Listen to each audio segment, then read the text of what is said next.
Hello, Family Search community. We are so happy that it's another Thursday full of information that will help all of us stay on track with our family history journey. Welcome to everyone that's joining us. We are with Jeff. Jeff, how are you doing today? Doing great, thank you. Yes, well, we're doing even better because today we have the pleasure of you hosting us with information that's all about Swedish genealogy. So, welcome everyone. Let us know where it is that you're watching from in the comments. I love every time that we have a live stream.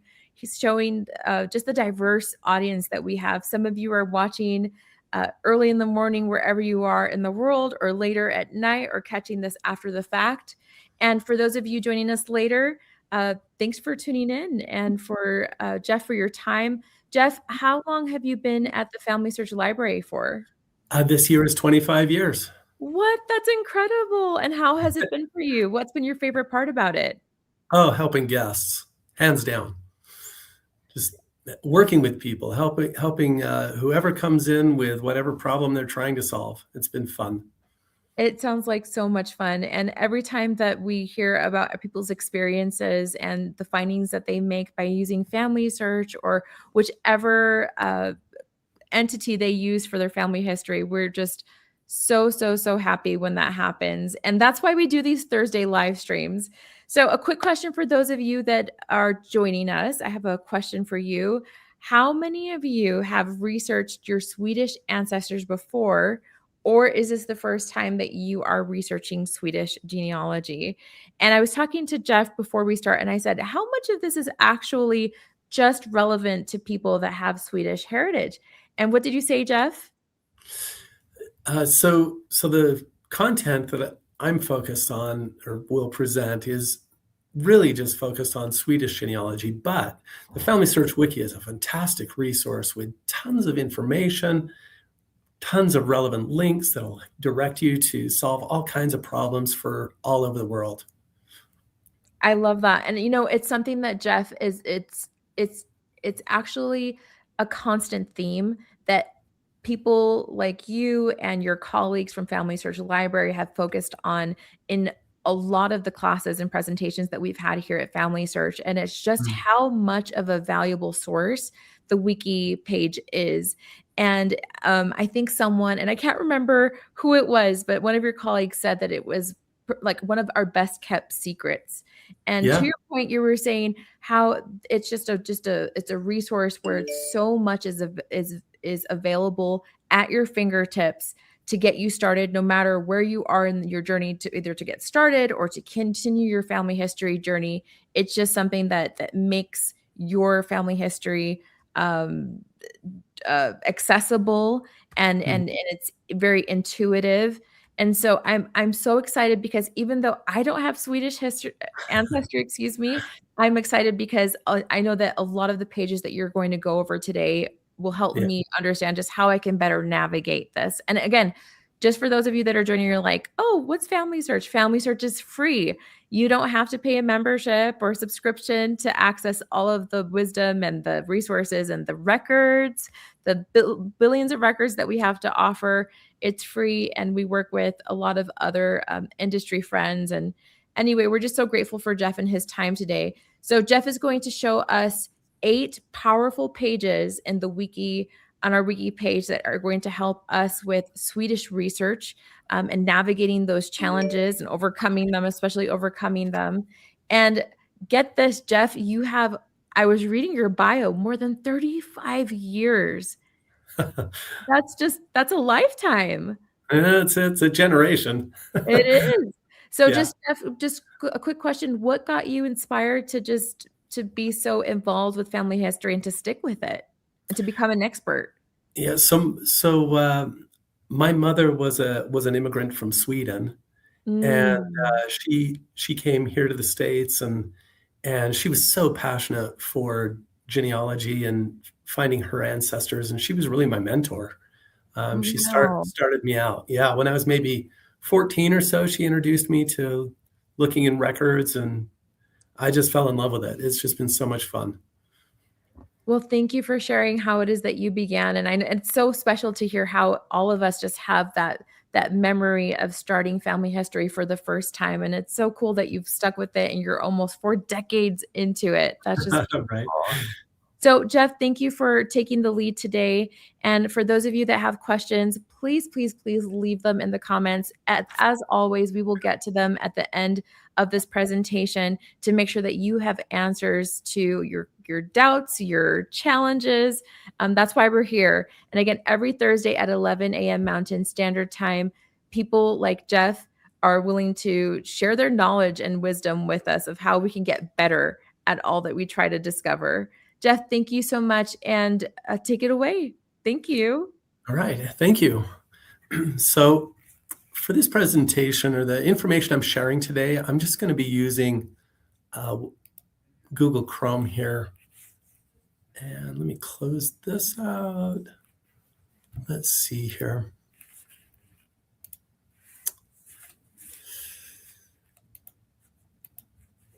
Let me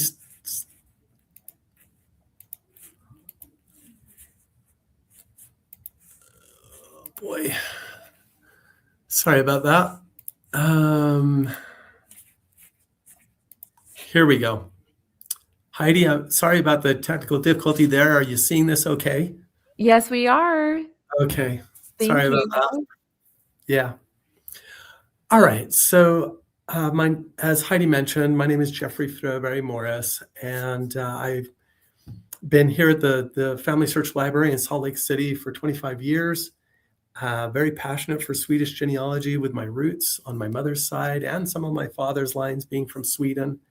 And having been here in the library for this long, I was part of the team of many people who helped build the Wiki, or when the Wiki was first launched in 2008. And Sweden, of course, being a passion, is one of the places where I put in a lot of time. So I hope you've downloaded the class handout. It's just a single page, front and back. And I'm going to be going through the material in the class handout in the same order. So let's first talk about parish pages.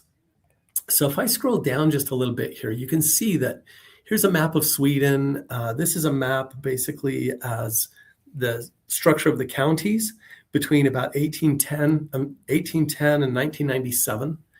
And if I go to whatever county that my ancestors came out of, I can just click on the map itself or on the list on the side.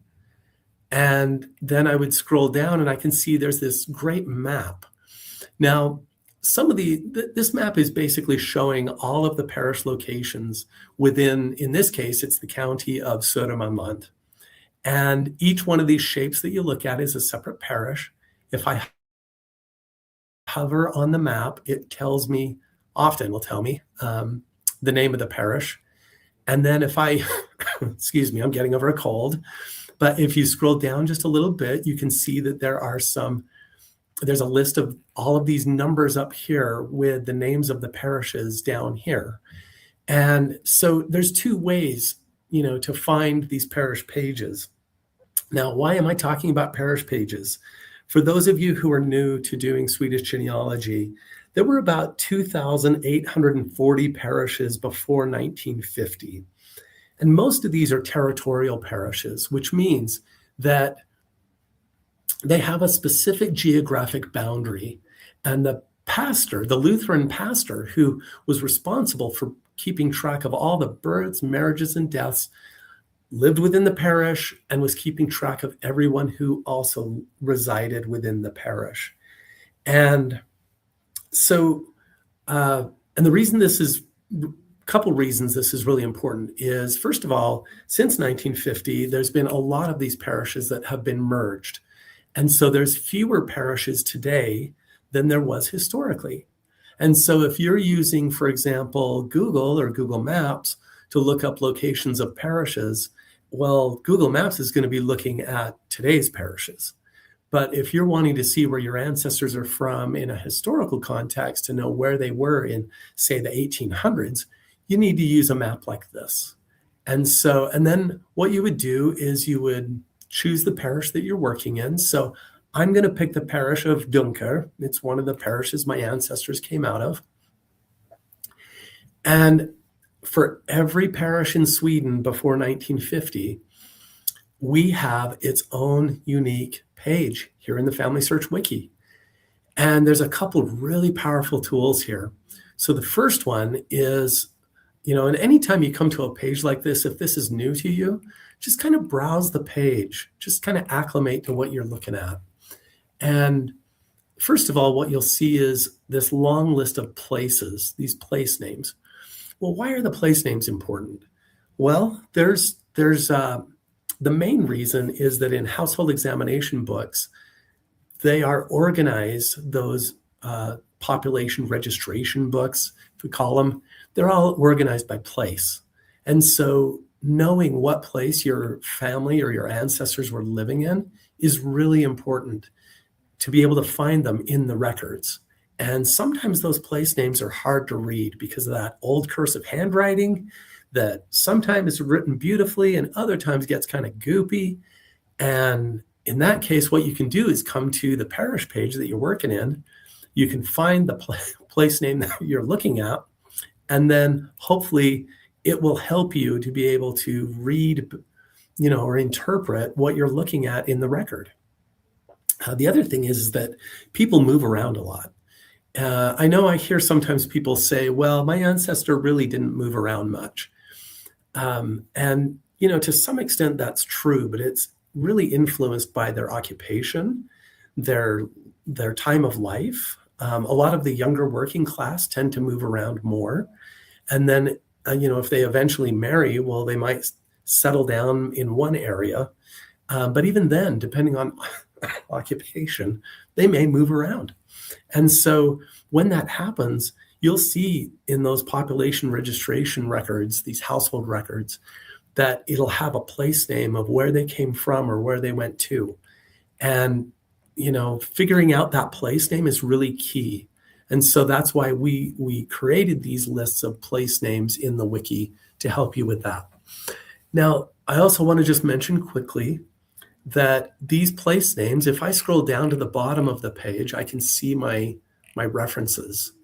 These place names were taken out of a ordregister, which is basically a place name index from the household examination book.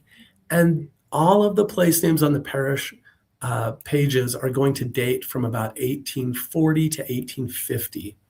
And the reason we chose that time period, well, first of all, to try to get every place that's ever existed into the wiki, well, we don't have enough people or time to be that comprehensive. So instead, what we did was we chose a time period that was strategic.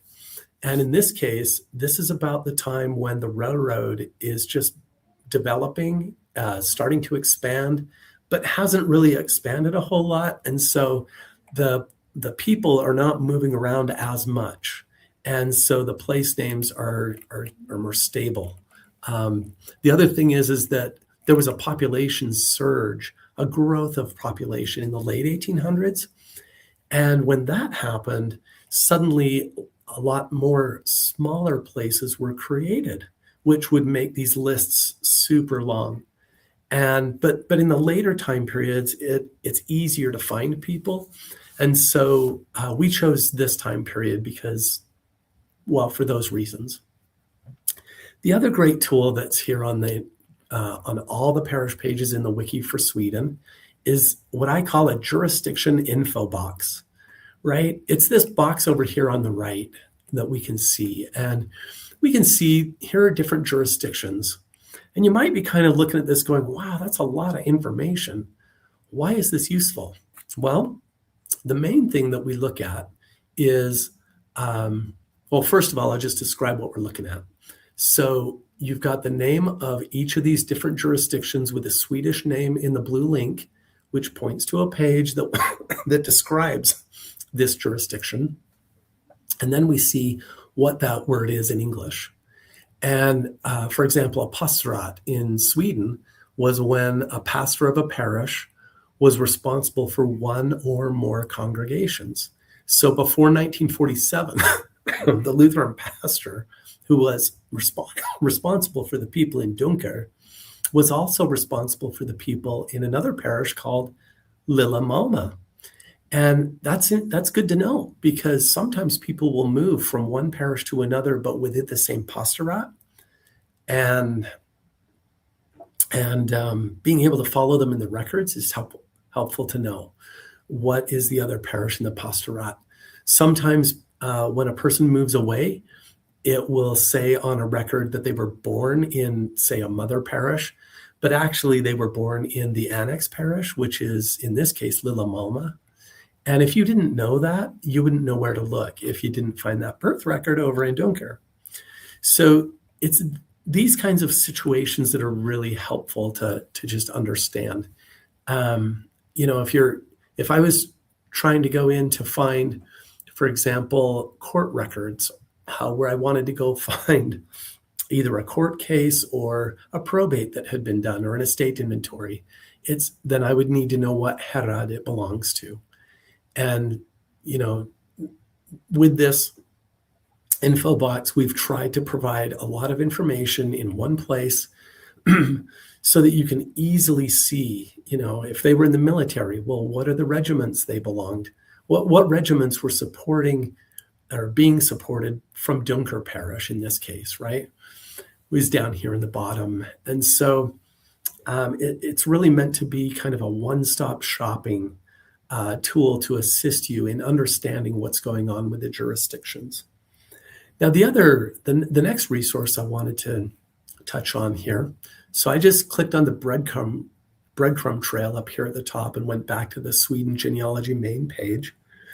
And when I scroll down, I see this map of the counties, as I mentioned earlier, but there's also this little link right over here called Provinces of Sweden. That's worth getting familiar with. And the reason is that these provinces date back to medieval times, long before the counties were created. And people who lived in these areas had their own dialect. Immigrants from these areas would often come to the United States and they would say, well, I'm a smålänning. Well, if they say that they're a smålänning, or if they're saying I'm a dalsman, they're talking about, they had immigrated from Småland, and Småland is not one of those older counties that I had showed you. And so the other thing is that if you're working in records before 1634, when the counties were created, like, say, for example, tax records from the 1500s, they're all going to be organized according to the province. And so, you'll open up that record, you're starting to browse through it to find the parish you're working in. But, every time there's a break and there's a beginning of a new set of records, they're going to be organized by the province. And so knowing these provinces is really helpful if you're working before 1634. I'm going to go back to the breadcrumb trail, click up here. And if you look on your class handout, I'm on the back side now. And there's another good thing to know about the counties. If I come down to the Swedish background section, and then, let's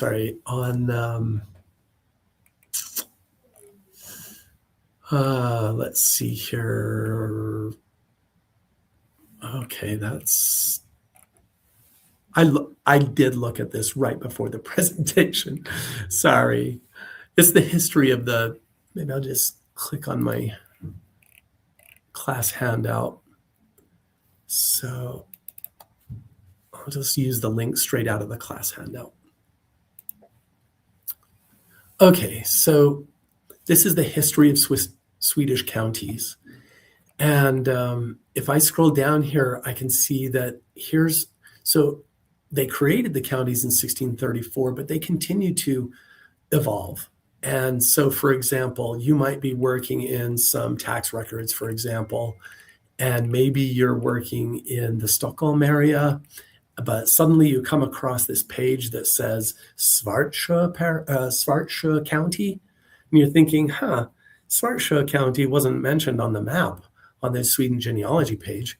But if you come to this History of Swedish Counties page, you can see that this was a county that existed between 1787 and 1809. So it wasn't for a super long time, but it's influencing how records are being organized. And so that would help you understand what's going on in a situation like that if you're looking at some records. I'm going to go back to the Sweden main page here, and then I'm going to come down to the topic of dates and calendars right over here under the heading Sweden background. When I click on that, the next thing to talk about is the Swedish feast days. Now, you might be wondering, what's a feast day?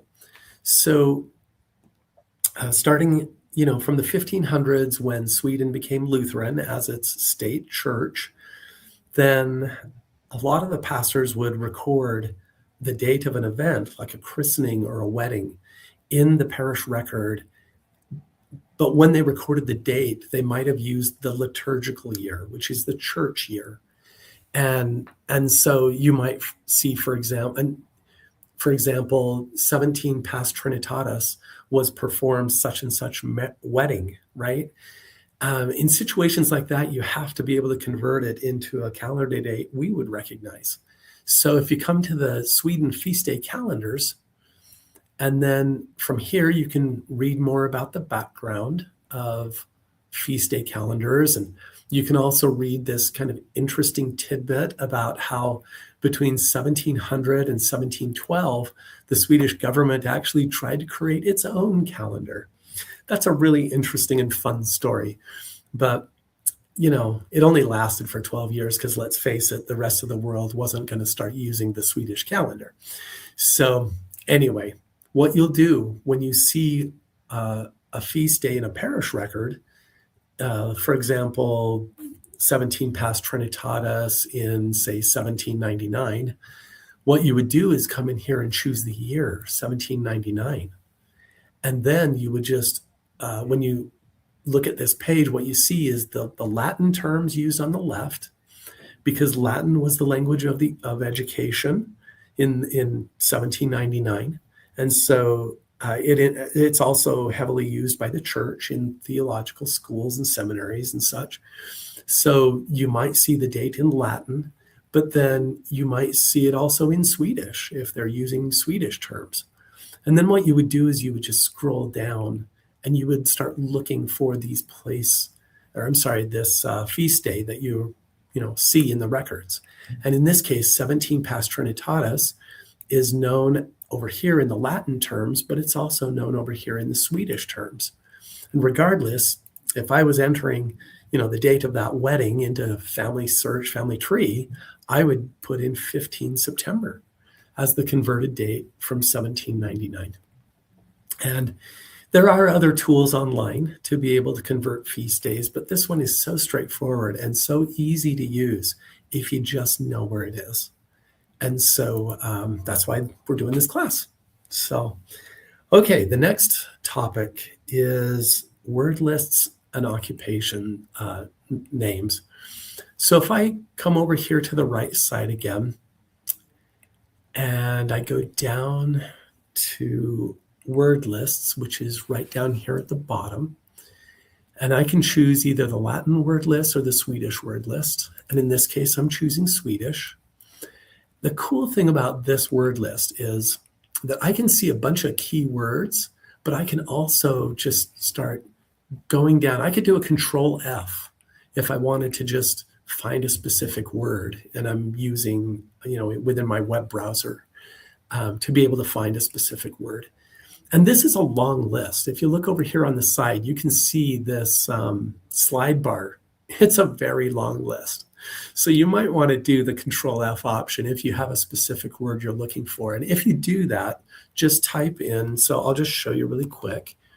If I put in, Hemman, for example, there's that. Just put in the first 4 letters or so, because those are the root word. That's normally the root of a word.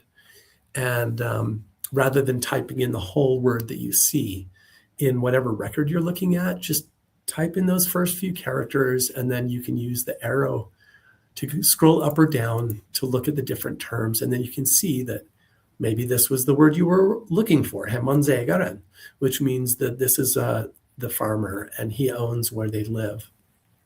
The other cool thing about this is that you can sort by Swedish. The default is a Swedish alphabetical sort, but if I was to switch and just do an English alphabetical sort and then go down to, for example, M for marriage, then I can see that there's a lot of words that are associated to marriage. I mean, you've got it starting right here with the word gift, which is, super common. You'll see that a lot, but you can see that all of these words are different ways of referring to marriage or marriage records or weddings and they may have used one of these other 8 or 9 terms in the parish book that you're looking at. And these words, they look really quite different from each other. And so, if you're wanting to come into this word list and say, well, what are all the words associated to marriage? You can just use that sort button, and then you can come over and see, what these different words are, which is a really useful tool. So, all right. With occupations, I wanted to mention just, really quickly here that there's this link right here on the word list page. And if I click on this, this has a list of like over 800 occupations and an English translation. And this is really important because people often are using patronymic names. That's when they're using the ending of son after a father's first name. So like Johann had a son named Marcus, so he becomes Marcus Johann's son, or daughter. If it's a girl, it would be like Elsa, Johann's daughter, example. Anyway, when you have a lot of people with similar names, if you look at their occupations, especially the men who are recorded in the records, then you can use their occupation to help identify and maintain identity of that person when you start looking from one record to another. Because if you haven't been doing Swedish research already, you'll find really quickly that they have tons of records. And sometimes people can look very similar in those records. And so paying attention to that occupation is one of the ways to maintain identity. Now, if I come back to the homepage here, Genealogy Sweden homepage, I can also come down here on the right-hand side and I can click on encyclopedias and dictionaries. Now, Google Translate has come a long way. Like, I remember when it wasn't so great, but it actually has come a really long way. And it's with the help of AI, it's getting better and better in using historical terms as well. But still, there are times where it chokes. And the reason being is that the Swedish language has fewer words than we do in English, for example. But what they do is they combine words to create meaning. So they'll have combination words. And some of those words will have multiple meanings. And the modern, many of those words, or the old archaic use of those words, has disappeared. And so Google Translate, if it doesn't recognize an old word, then it could maybe not find it, or it may just misdirect you with the wrong meaning. And so in those cases, what you want to do is if you have a word you're really stuck on, you want to use historical dictionaries. And so I went to encyclopedias and dictionaries, and then you can see there's a list of historical dictionaries online. And these just take you directly to whatever time period you're working in, where you can see a Swedish English dictionary beginning in 1788 and up to 1889. And so if you're ever questioning that translation that you see from Google Translate or from AI, you can come in to the source where the information is coming out of. Hopefully they'll get it all in there someday. But meanwhile, you can look at any of these sources. And there's some modern dictionaries as well that are mentioned. But there's all free. Once you open it in Google Books, you can download it as a PDF, have it, use it anytime you need. So Okay, and then the last link or the last section that I wanted to talk about has to do with the online learning.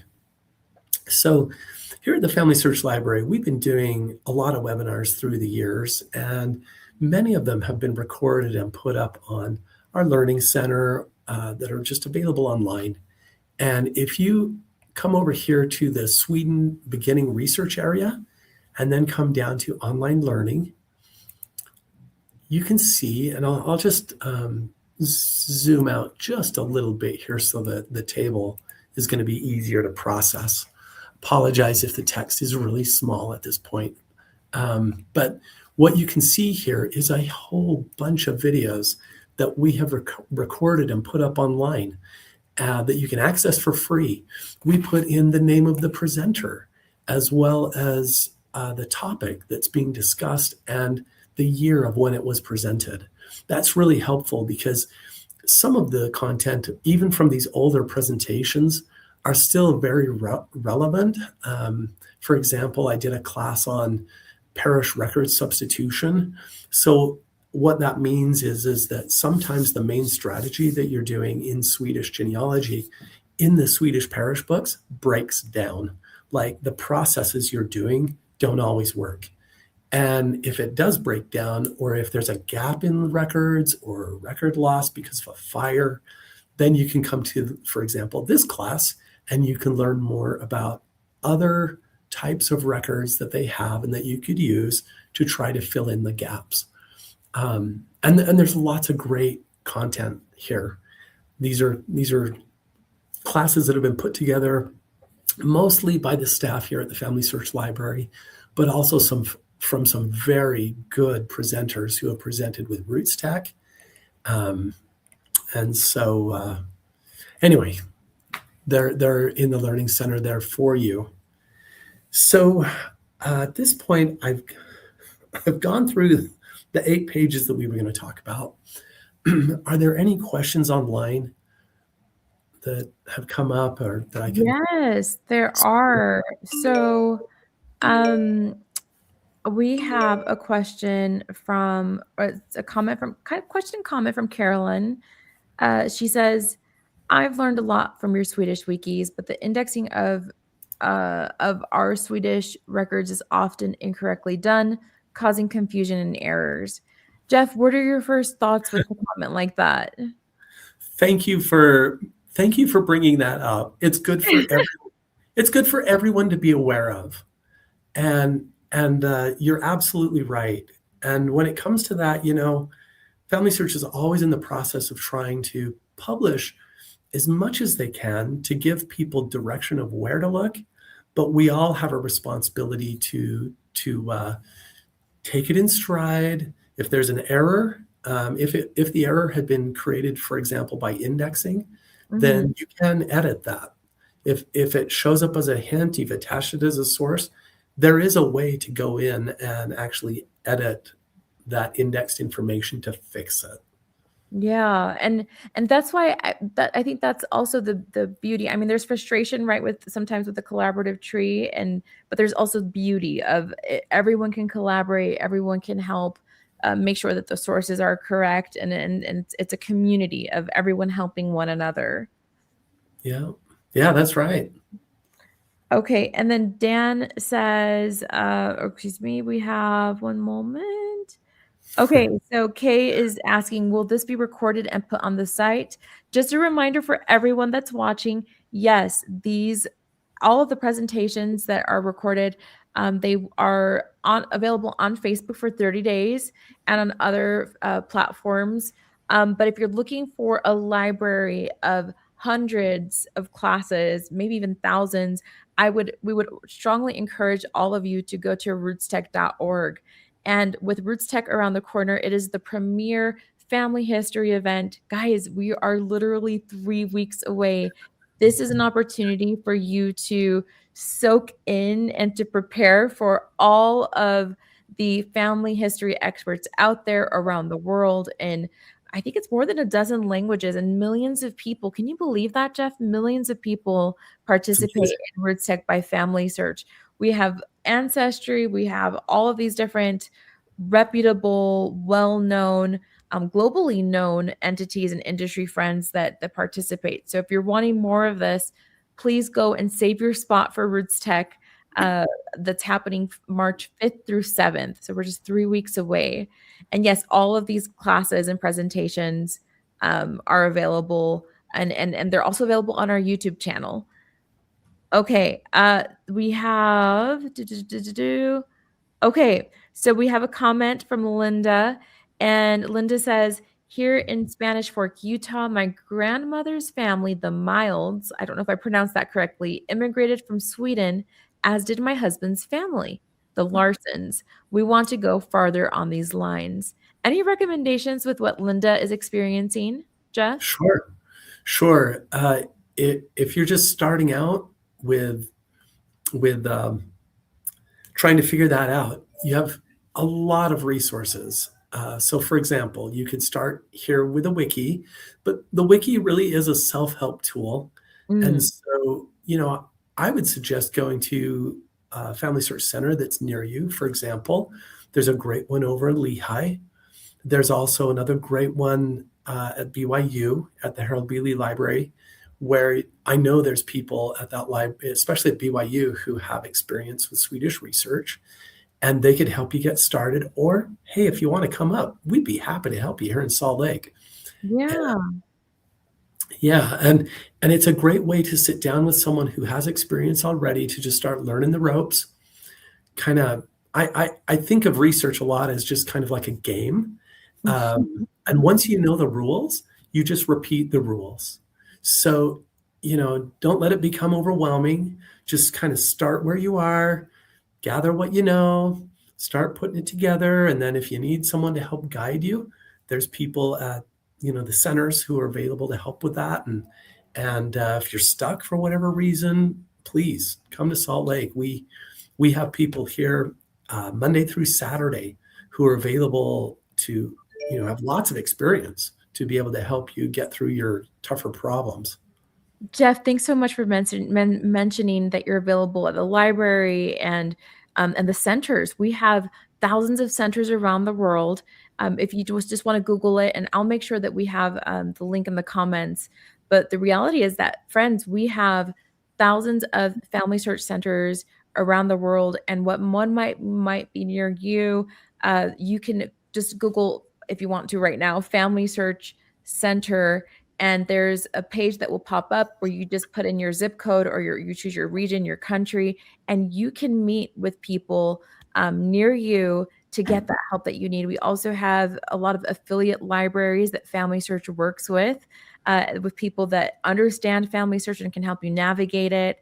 And then one more thing, Jeff, I don't know if you've done this, but Debbie is always talking. She's the associate director of the Family Search Library. You Hmm. guys have virtual consultations available, and I will be sure to leave the link in the comments as well, where everyone has access to experts like Jeff and his colleagues at the Family Search Library for 15 minutes at no cost to you. And so if you're one of those people that are just, you don't have any plans to come to Salt Lake City soon, we will connect with you wherever you are in the world to make sure that you can get your questions answered. Jeff, have you ever done a virtual consultation before? Tons of them. How have those gone? What are the highlights from those experiences? They have been so fun it's been so fun to meet with people from all over the country and to hear people's stories. I never get tired of hearing people's stories and hearing what they're trying to figure out. And then I just love the challenge of trying to help them figure out what that problem is and giving them good next steps and walking them through it and introducing them to good resources. For me, it's just fun. It is fun, and you mentioned it's like a game, right? So Mhm. it's a game that keeps us on our toes. Yeah, it does. And for Swedish research, it is a playground. I mean, of all the places in the world, believe me, Sweden, doing research in Sweden or finding ancestors in Sweden is a playground because they have such amazing resources and I love that analogy. incredible records, incredible databases that can save you so much time. And don't let the language intimidate you. You Mm, don't need to learn the whole thing. You just have to learn keywords and then you can reach out to others who have more experience along the way. And it's a learning journey, and you just start from where you are. I love that. That's such a great reminder because I feel like with family history, everyone just gets so overwhelmed and it's easy to just give up, but it's just such a good reminder that you're emphasizing that it's start where you are, right? And Mhm. guys, that's why this family search our channels and our website and rootstech.org are resources available to you for you to access at your convenience.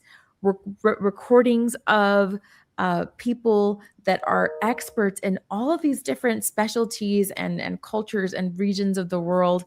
And I love it. And that's why you have to register for Roots Tech, which is coming up. So we have one other comment from CJ. CJ says, Jeff mentioned a class handout. Where can we find that? Thank you.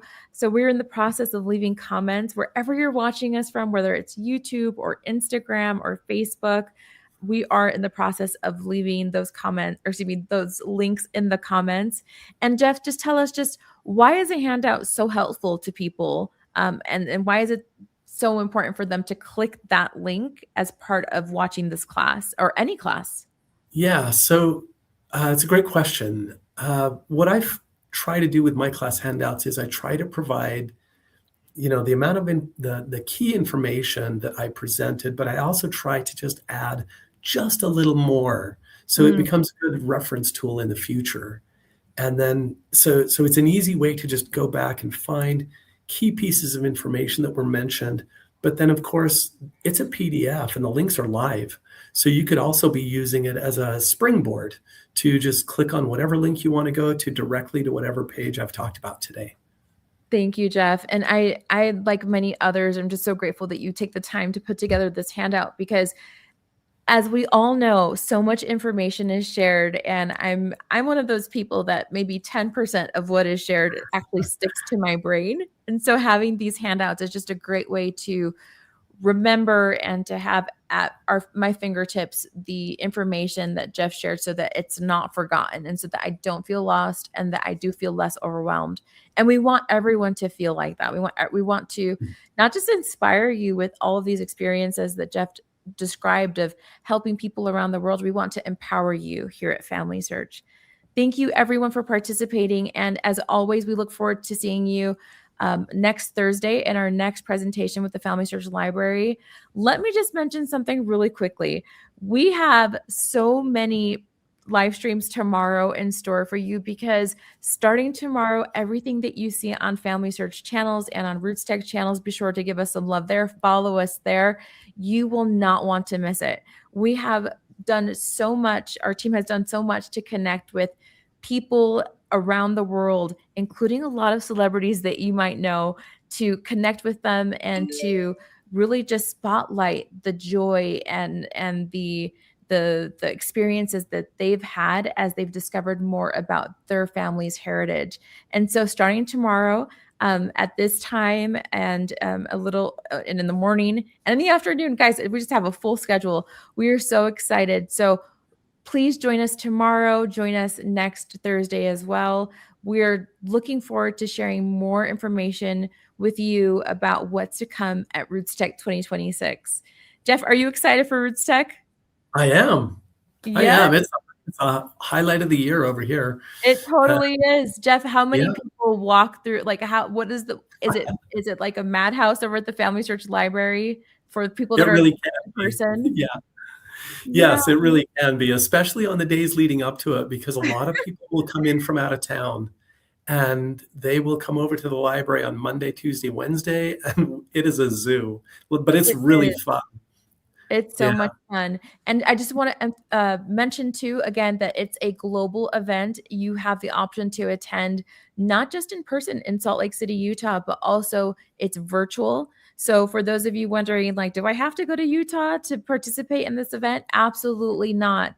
It's actually primarily an online event. And we Mm. actually have family history experts from not just Family Search, but from Ancestry, from, I mean, you name it, that will be on online and will be answering your questions live. So you'll be able to chat with other participants. There's even a Relatives at Roots Tech experience where you can find out if somebody at Roots Tech is related to you. Can you believe that? Like, I have found cousins that are participating in Roots Tech, and I'm like, what? I didn't know I had a third cousin that was interested in family history just like me. And so it's all about connection. It's all about that feeling of being together. That's our theme for this year. And so we're just looking forward to that. So all of you who haven't yet registered or saved your spot for Roots Tech, go to rootstech.org. We're so looking forward to it. And the fun starts tomorrow. Jeff, thank you for your time. And thank you, everyone, Family Search community, for joining us. We are so appreciative of the passion and the enthusiasm that you have for starting wherever you are in your family history journey or continuing your family history journey. We're in this together. Jeff, have a wonderful rest of your week. Thanks, Thank everyone. you. Thanks, Thank you. everyone. Bye-bye. Here. Bye.